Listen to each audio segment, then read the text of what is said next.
జై శ్రీమన్నారాయణ. దశావతారాలలో 8వ అవతారం బలరామ అవతారం. ద్వాపర యుగంలో భూమిపై అధర్మం విపరీతంగా పెరిగిపోతుంది. పాపాత్ముడైన కంసుడు ప్రజలను బాధిస్తూ దేవతలను కూడా అనేక విధాలుగా ఇబ్బంది పెట్టేవాడు. దేవతలంతా కలిసి శ్రీ మహావిష్ణువుని శరణు కోరుతారు. శ్రీ మహావిష్ణు భక్తుల ప్రార్థనలకు కరిగి ఇలా చెప్తాడు: కంసుని సంహరించడానికి నేను శ్రీకృష్ణునిగా అవతరిస్తాను. కానీ నాకంటే ముందుగా ఆదిశేషువు నాకు అన్నయ్యగా నాకు సహాయం చేయడానికి భూమిపై అవతరిస్తాడు. అలా అవతరించిన ఆదిశేషువే బలరాముడు. మధురలో వసుదేవుడు దేవకీ దంపతులకు జన్మించే 8వ సంతానం వలన తనకి మరణం సంభవిస్తుంది అని ఆకాశవాణి ద్వారా తెలుసుకున్న కంసుడు వసుదేవుడు దేవకీలను జైల్లో బంధించి వారికి పుట్టిన బిడ్డలను పురిట్లోనే చంపేసేవాడు. అలా 7వ బిడ్డగా ఆదిశేషువు దేవకీ గర్భంలో ఉండగా ఆ శ్రీ మహావిష్ణువు యోగ మాయాశక్తి ద్వారా ఆ శిశువుని దేవకీ గర్భం నుంచి రోహిణీదేవి గర్భానికి సంకర్షణం చేస్తారు. అందుకే బలరాముణ్ణి సంకర్షణుడు అని అంటారు. రోహిణీదేవి వసుదేవుని యొక్క 2వ భార్య.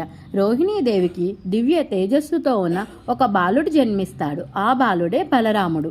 బలరాముడు తెలుపు వర్ణంలో విశాలమైన భుజాలతో ముఖంలో ఎప్పుడూ అపారమైన శాంతితో ఉండేవాడు. బలరాముడు బాల్యంలో గోపబాలుడితో కలిసి ఆడుతూ శ్రీకృష్ణుని అల్లరి చేష్టలకు అన్నగా రక్షకునిగా ఉండేవాడు.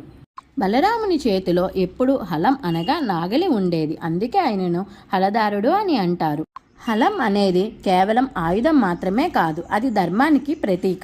బలరాముడు గొప్ప వ్యవసాయ శాస్త్రవేత్త. ఆయన మొట్టమొదటిసారిగా నదులను మళ్లించాడు. యమునా నదిని వ్యవసాయానికి అనుకూలంగా మళ్లించినది బలరాముడే.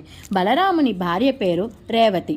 కంసుని సంహారం వరకు బలరామకృష్ణులు ఇద్దరూ రాక్షసులను సంహరించారు. మహాభారత కాలంలో బలరాముడు బాల్యంలో ఉన్న కౌరవులకు పాండవులకు గదా యుద్ధ విద్యను నేర్పిస్తాడు. అందుకే కురుక్షేత్ర సమయంలో కౌరవులకు పాండవులకు మధ్య యుద్ధం జరిగే సమయంలో ఆయన ధర్మ నియమం ప్రకారం తటస్థంగా ఉండిపోతాడు. బలరాముని ధర్మనిష్ట అపారం. బలరాముడు శ్రీకృష్ణునికి నీడగా, ధర్మానికి కాపలాదారునిగా, భక్తులకు అండగా ఉండిపోయాడు. బలరామ అవతారం ద్వారా సహనం, నియమం, శాంతి ఇవే నిజమైన బలం అని, బలాన్ని అహంకారానికి కాకుండా ధర్మానికి ఉపయోగించాలి అని తెలుసుకున్నాం. జయ శ్రీరామ. శ్రీరామ రక్ష సర్వజగద్రక్ష.